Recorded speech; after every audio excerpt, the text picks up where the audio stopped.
Amém. Graça e paz, igreja. Amém. Conforme o pastor falou, se os irmãos estiverem no fundo, não estiverem ouvindo, fique à vontade para se aproximar. A tecnologia, os microfones, caixas de som, é algo recente. Até pouco tempo atrás não existia. No tempo de Jesus não existia. E a palavra de Deus era pregada para multidões. Então, não sou Jesus, caminho para tentar ser, mas eu sou instrumento nas mãos de Deus. É a palavra de Deus que vai ser ministrada nessa noite. Então, eu espero que os irmãos consigam ouvir e aprender juntamente comigo tudo aquilo que o Senhor quer nos ensinar nessa noite. A história, ela tem grandes nomes, personalidades que marcaram o seu tempo. Cientistas, filósofos, esportistas, pessoas que marcaram a história, que fizeram a diferença no seu tempo, no tempo em que viveu. Talvez enquanto eu estou falando aqui passe alguns nomes na sua mente, eu não vou citar nenhum, mas com certeza você conhece a história aí de uma pessoa, de um homem, uma mulher, que marcou a sua história, que marcou o seu tempo. Mas nós conhecemos a história de um único homem, um único nome que foi tão grande a sua obra, ao ponto de dividir a própria história. A história é contada desde o nascimento deste homem, antes e depois. E obviamente que eu estou falando de Jesus. Nenhum outro nome foi capaz de dividir a história. O tema da mensagem nessa noite, eu vou ser breve, não é porque não temos o som, eu sempre sou breve nas minhas mensagens, mas o tema hoje é aprendendo com Jesus. E nós vamos meditar no texto de Mateus 11, do 25 ao 30, Evangelho de Mateus 11, do 25 ao 30, a palavra de Deus diz: naquele tempo, respondendo Jesus, disse: graça te dou, ó Pai, Senhor do céu e da terra, que ocultaste estas coisas aos sábios e entendidos, e as revelaste aos pequeninos. Sim, ó Pai, porque assim te aprouve. Todas as coisas me foram entregues por meu Pai, e ninguém conhece o Filho senão o Pai, e ninguém conhece o Pai senão o Filho, e aquele a quem o Filho quiser revelar. Vinde a mim todos os que estáis cansados e oprimidos, e eu vos aliviarei. Tomai sobre vós o meu jugo e aprendei de mim, que sou manso e humilde de coração, e encontrareis descanso para as vossas almas, porque o meu jugo é suave e o meu fardo leve. Amém? Mantenha a sua Bíblia aberta, curve a sua cabeça. Senhor nosso Deus e Pai, estamos mais uma vez diante da Tua Palavra neste culto. Já tivemos a oportunidade de Te louvar, Te adorar, e agora nós vamos meditar, Senhor, na Tua Palavra. Que o Teu Espírito Santo possa nos ensinar mais uma vez nessa noite, e que eu seja apenas instrumento, Senhor, na Sua mão, mas que seja a Tua Palavra, o Teu Espírito a nos ensinar. Nós Te pedimos, Senhor, dá-nos a Tua Palavra. Oramos no nome santo de Jesus. Amém e amém. Eu gosto sempre de contextualizar a passagem que vamos meditar. E o capítulo 11 e 12 de Mateus trata a respeito da rejeição do Messias. capítulo 11 e 12 de Mateus fala da rejeição do Messias. No início do 11 nós vemos João enviando os seus discípulos para perguntar para Jesus se ele era aquele que haveria de vir. João já estava no cárcere, já havia sido preso, e talvez nesse momento de dificuldade a sua fé estava sendo provada. Talvez estava surgindo algumas dúvidas na sua mente, no seu coração. Será que realmente Jesus é o Messias? O libertador que vai nos libertar do jugo de Roma, porque essa na verdade era a esperança da maioria dos judeus. Alguém que viria e que acabaria com o jugo de Roma e iria estabelecer o seu reino. Esse seria o Messias. E Jesus não responde diretamente, ele não diz eu sou o Messias. Mas ele responde, diz a João, ele fala para os discípulos de João, diz a João que os cegos veem, os coxos andam, os surdos ouvem, e o evangelho é pregado aos pobres. Isso já era um sinal da missão, da obra que o Messias iria realizar. Os profetas já haviam pregado, já haviam anunciado que o Messias iria curar os surdos, os cegos, os paralíticos, iria anunciar o Evangelho, as boas novas aos pobres, aos necessitados. Então Jesus está dizendo, sim, eu sou, diz a ele. Ainda no capítulo 11, dos versículos 7 ao 19, Jesus dá testemunho a respeito de João Batista, dizendo que não houve nenhum homem maior do que João e nenhum outro haveria depois dele, mas que o menor no reino do céu seria maior do que João.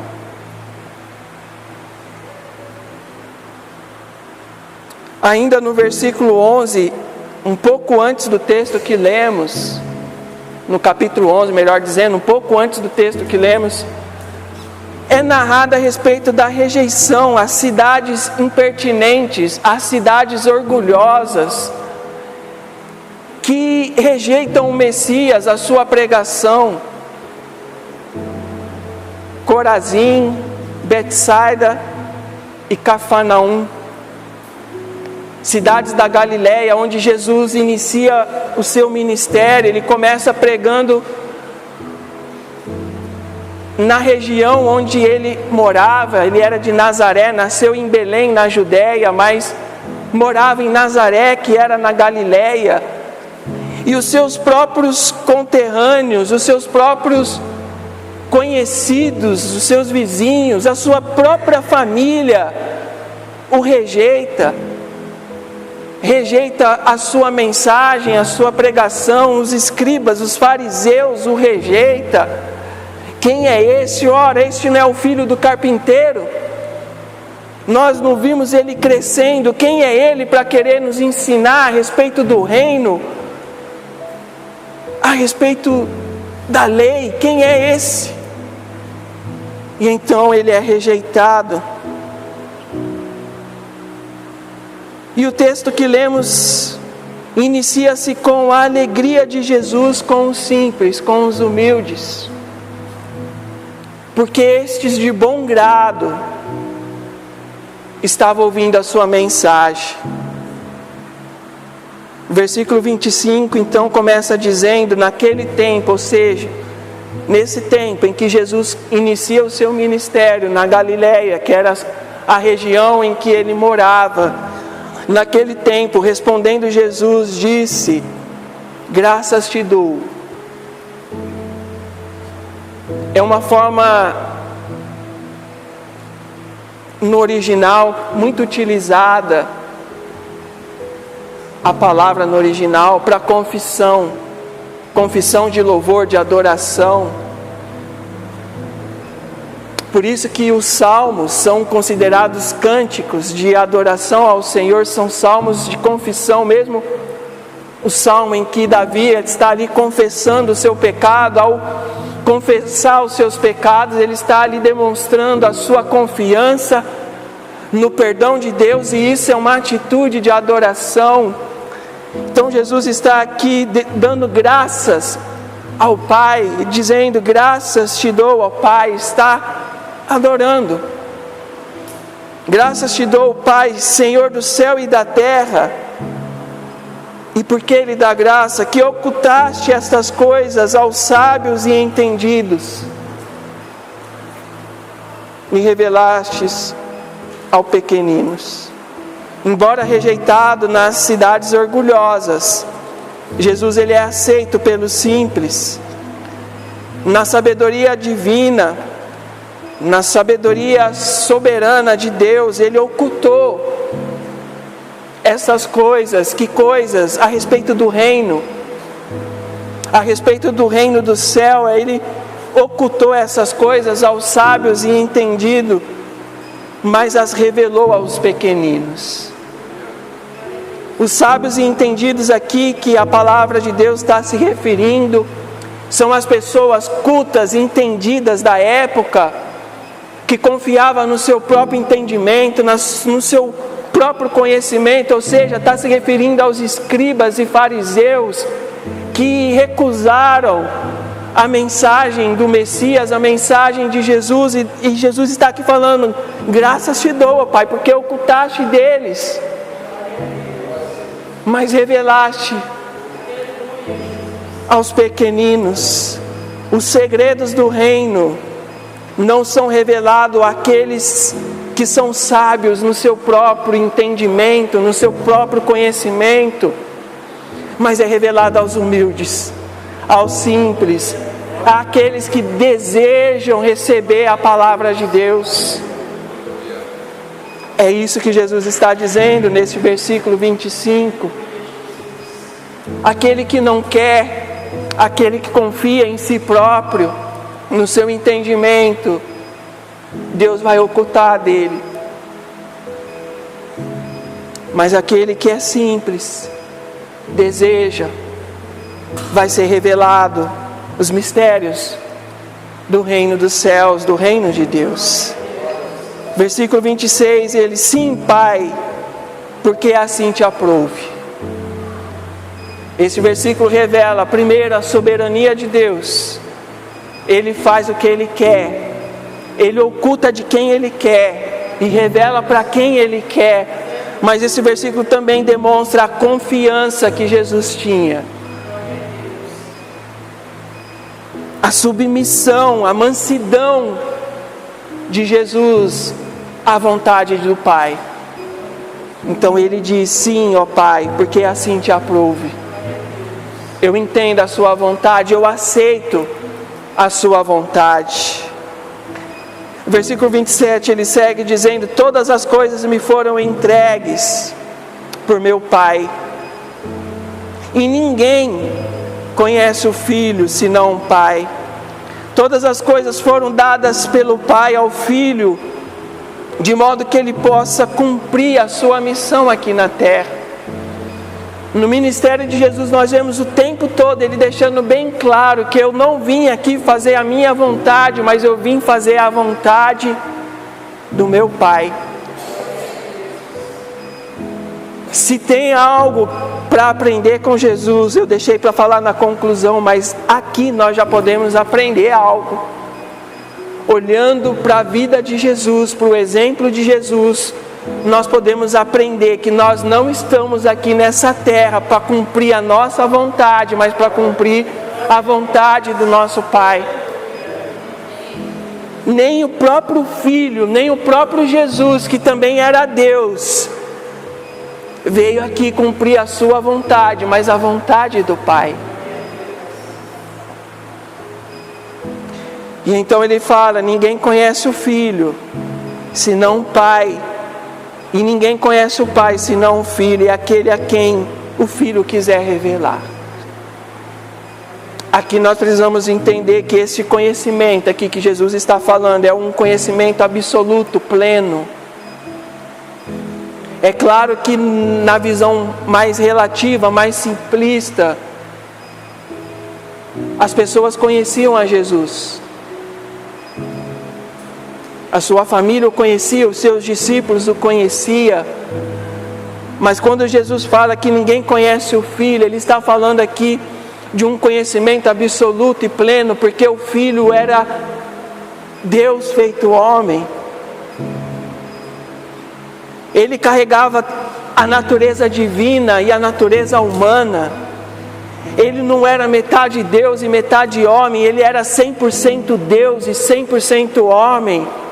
E a mente humana não consegue compreender isso. Nós não conseguimos compreender como que alguém pode ser 100% Deus e 100% homem, mas não nos cabe compreender, mas cabe-nos somente crer e saber que Ele é o Filho de Deus, verdadeiro homem, verdadeiro Deus, a revelação de Deus.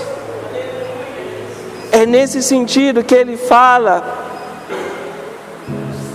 que ninguém conhece o Pai, senão o Filho, e a quem aquele o Filho quiser revelar. Ora, ele disse que quem vê a mim, vê o Pai. Se você quer saber quem é Deus, olha para o Filho. Olha para o Filho, porque no Filho você vai saber quem é Deus. Ele é o próprio Deus.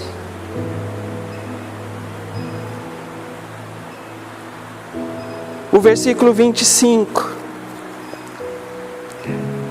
é uma das declarações mais belas da Bíblia.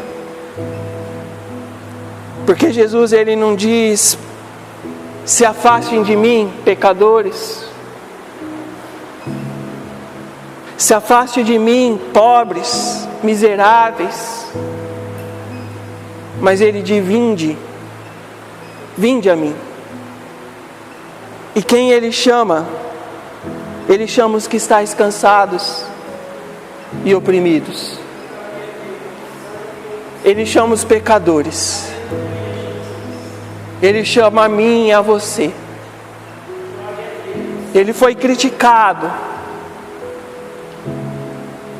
pelos escribas e pelos fariseus muitas vezes, justamente por se sentar com os pecadores. E ele disse: eu não vim para os sãos, eu não vim para aqueles que acham que não precisam, eu vim para os pecadores. É para estes que eu vim. E ele diz: vinde a mim, os que estáis cansados e oprimidos. Cansados e oprimidos, a primeira referência aqui é aos judeus que estavam sob o jugo da lei. Os judeus que estavam ali aprisionados, sobrecarregados pela lei. Nós temos aprendido aqui de sexta, tanto em Romanos, agora em Gálatas, que a lei tem o único objetivo de revelar o nosso pecado e mostrar o quanto carecemos da graça de Deus. E os judeus ali estavam então sob esse jugo da lei, sobrecarregados, oprimidos. E Jesus diz: vinde a mim. A segunda referência clara é ao peso esmagador que o pecado e a culpa do homem traz no coração, no interior da alma do homem.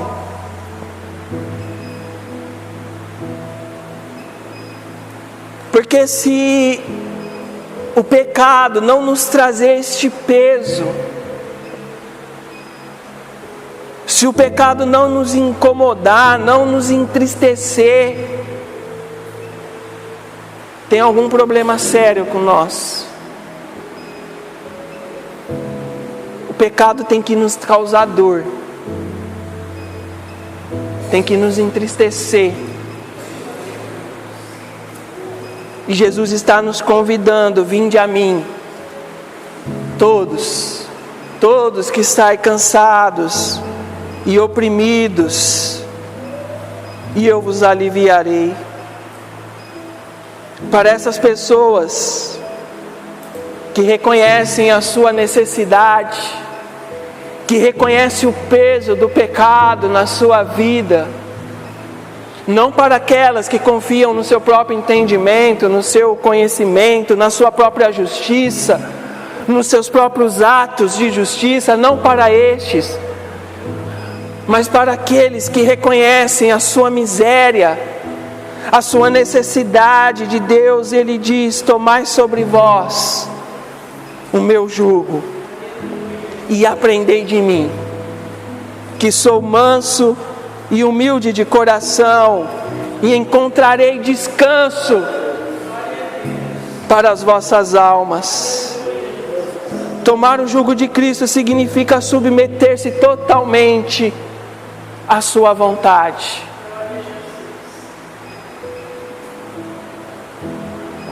O jugo, eu creio que a maioria dos irmãos, se não todos, sabem, era aquela peça que ia no pescoço dos animais, para que eles puxassem a carroça, os carros de boi e cavalo. Era o jugo. Por isso que a Bíblia fala que nós, cristãos, não podemos nos colocar em jugo desigual. Não tinha como um cavalo e um boi puxar uma mesma carroça. Tinha que ser 2 bois, 2 cavalos. O jugo aqui que Jesus está falando está relacionado com os mestres, com os rabinos daquela época. Tomar o jugo de alguém significava ir à escola e aprender com. Nos tempos de Jesus, prevalecia 2 escolas rabínicas, tinha vários rabinos, vários mestres, mas tinha 2 escolas principais, do rabino Hillel e do rabino Shammai. A escola Bet Hillel, Bet Shammai, foram rabinos que viveram um pouco antes, nasceram, melhor dizendo, um pouco antes de Jesus, chegaram a viver ali no tempo de Jesus, quando Jesus era criança. Mas quando Jesus inicia o seu ministério, esses rabinos já estavam mortos, não existiam mais, mas a sua escola, os seus ensinos, ainda estavam em vigor na época. E esses rabinos, Hillel, ele, por exemplo, ele tinha uma interpretação mais branda da lei. O jugo era as práticas, a interpretação que um rabino dava para a lei. Tinha a lei escrita, mas tinha essa lei oral e de tradições, e eram os rabinos que determinavam, que ensinavam o povo. Um exemplo bem simples, só para ficar um pouco mais claro. Por exemplo, a guarda do sábado. Bom, a Bíblia fala para guardar, a lei fala para guardar o sábado, mas como que o judeu entendia? Bom, um rabino, um mestre falava: bom, no sábado você pode dar 1000 passos. Se você der mais que 1000 passos no sábado, você pecou, você não guardou o sábado. Isso era um jugo. Outro rabino falava: não, você pode dar 500 passos. mais do que 500 passos, você não guardou o sábado, você pecou, você transgrediu a lei. Então, as interpretações da lei eram um jugo que esses rabinos colocavam sobre o povo. O rabino Shammai, ele tinha uma interpretação mais radical da lei. Hillel era mais tranquilo, mais manso. Shammai já era um cara mais explosivo, mais bravo. Mas eles foram grandes mestres do povo judeu, ensinaram o povo na sua época, foram presidentes do Sinédrio antes desse tempo aqui de Jesus, quando o Sinédrio já estava ali sob o comando dos sacerdotes. Então esses rabinos, eles foram pessoas importantes, estão no Talmud, que era nada mais do que comentários rabínicos, notas rabínicas sobre a lei, igual hoje tem comentários bíblicos, estudiosos pegam, montam comentários bíblicos. O Talmud era o comentário que os rabinos faziam a respeito da lei, e estes dois rabinos são mestres do Talmud.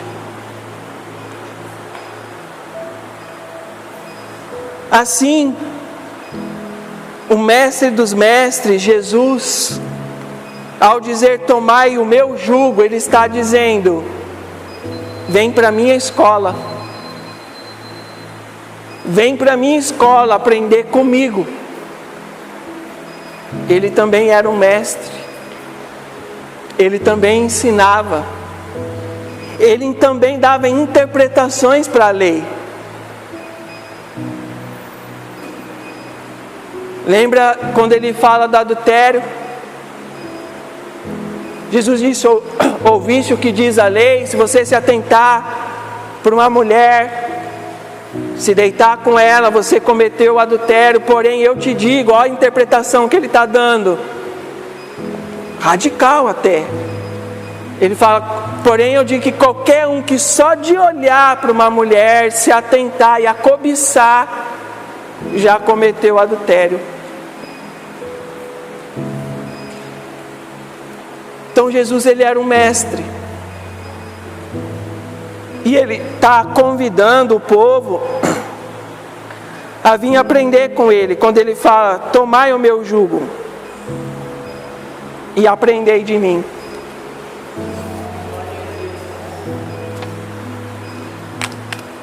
Versículo 20, versículo 30, ele fala: porque o meu jugo é suave e o meu fardo é leve. Esse é o testemunho daqueles que aceitam este convite. Quando nós aceitamos o convite que o nosso Senhor Jesus faz, e vamos de encontro à sua graça, o seu amor, nós entendemos que o seu jugo é suave e o seu fardo é leve, porque ele já pagou o preço do nosso pecado, ele já morreu a nossa morte, ele já fez aquilo que nós não poderíamos fazer, e agora só nos cabe a responder a essa graça com amor, com gratidão, obedecendo a sua vontade. Não é uma super graça, não é uma libertinagem, uma permissão para pecar à vontade, mas é entender que Ele já pagou o preço por nós, e responder a essa graça com gratidão, com amor, obedecendo os seus ensinamentos, se sujeitando à sua vontade. E assim o seu jugo será suave, o seu fardo será leve. O segredo está em sermos cheios do Espírito Santo. Esse mesmo Jesus nos ensinou que aquele que crê em mim, rios de água viva fluirão do seu interior. E ao falar isso, ele estava dizendo do Espírito Santo. É o Espírito Santo que vai nos manter dentro da vontade de Deus. Uma vida de santificação, uma vida de separação. Não confiando na nossa justiça, mas confiando na justiça de Deus.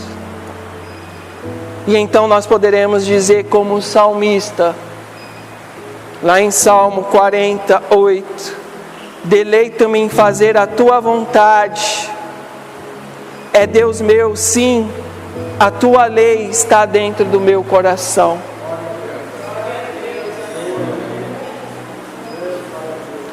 Quando nossos corações estão cheios do amor de Deus, nos alegramos em fazer a sua vontade. Nos alegramos em obedecer a sua palavra. É isso que ele nos ensina. Alguém já disse que o amor suaviza todos os fardos, tornando-os leves.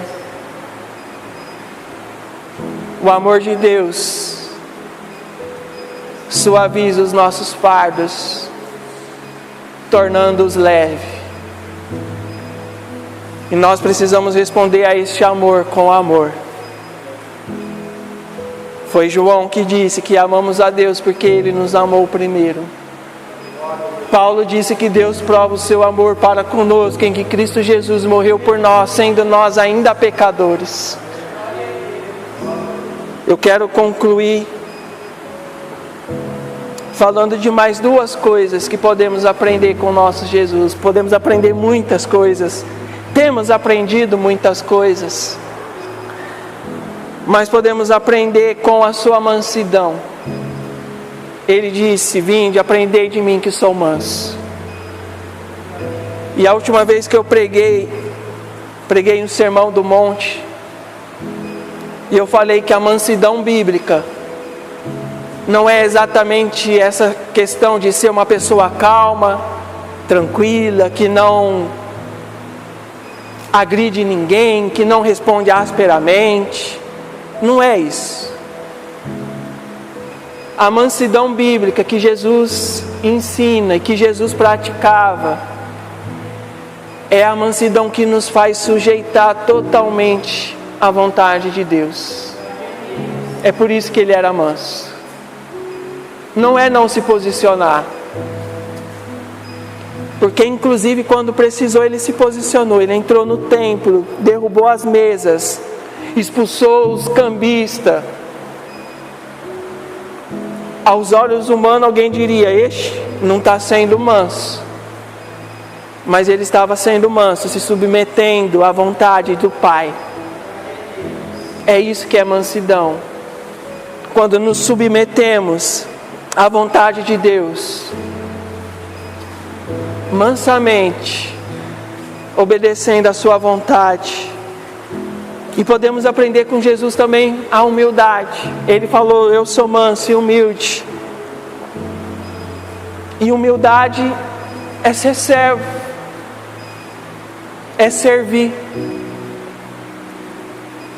é não se atentar para o que é seu, mas para o que é do próximo.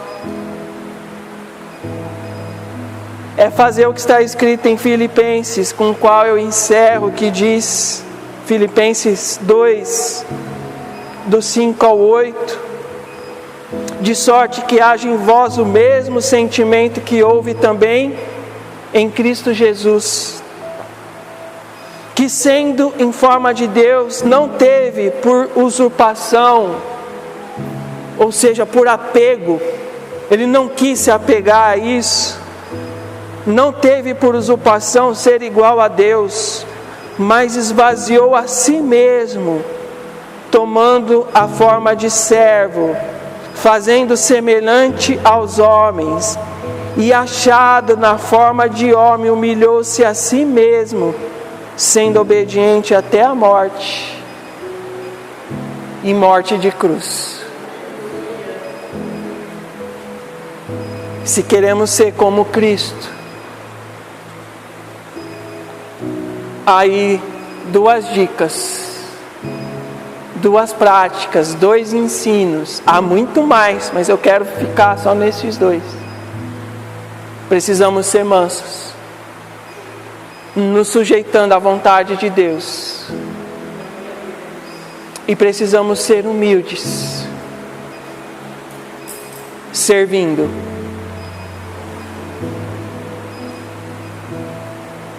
Servindo. Glória a Deus. Te convido a ficar de pé, para que possamos orar. A palavra de Deus foi pregada. O Senhor Jesus é o nosso mestre, aquele que nos ensina, e que nós possamos ter em nosso coração esse desejo de sempre aprender mais e mais e mais com esse Jesus. Buscar essa mansidão e esse coração humilde, disposto a servir uns aos outros e o reino. Senhor nosso Deus e Pai, graças te damos pela Tua palavra que ouvimos. Graças te damos, Jesus, pelos Teus ensinamentos, pela obra que o Senhor realizou e tem realizado nas nossas vidas. E a Tua palavra diz que aquele que começou a boa obra é fiel para completá-la. E que nós possamos compreender, Senhor, esta palavra e entender que estamos neste mundo para sermos obedientes à Tua vontade, para cumprir a Tua vontade. E assim a boa obra que o Senhor iniciou na nossa vida, o Senhor vai completá-la dia após dia. É o que nós te pedimos, Senhor.